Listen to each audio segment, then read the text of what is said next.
My name is Francis Olubambi. I'm from Lagos, Nigeria.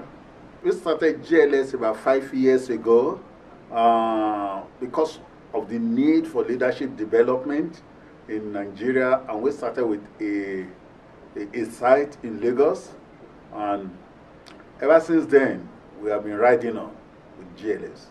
We have some challenges, and I wish it's like a kind of African challenge that leaders face in our country.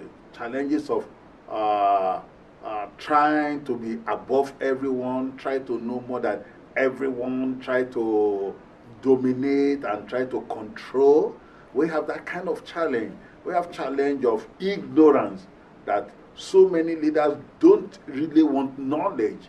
They want to do it in traditional way of dominating, of controlling. I mean, it's a big challenge. We have a kind of a challenge that leaders don't know, and they don't want to acknowledge that they don't know, and they want to force no idea or little knowledge on everyone, and it's like they are fading out or fading away kind of a thing. And a lot of those kind of challenges that people are asking, why do I need to follow you as a leader that you don't know and you are proving that you know? It's a big challenge that leaders are facing in our country.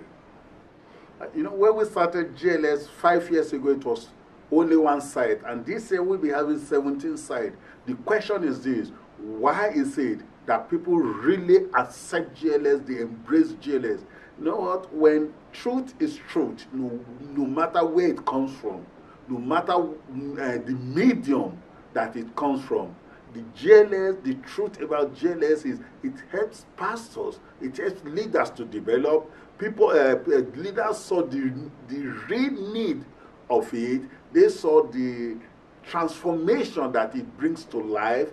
They saw a kind of, it helps them to have a kind of a better perspective about ministry, about doing church work, about doing leadership, either in the ministry, in the church, or outside the church. And it's like people are embracing it because of the conviction. For example, we were in a place, about 1,500 people were there, and 700 people came out for altar call during one session. It never happened like that people came out for altar call. So what really made people to embrace GLS is basically transformation of life. What makes people to embrace GLS in my country is basically people saw that this is real, this is authentic, and this is helpful enough to develop them in their leadership career. 750 people came out 2 years ago.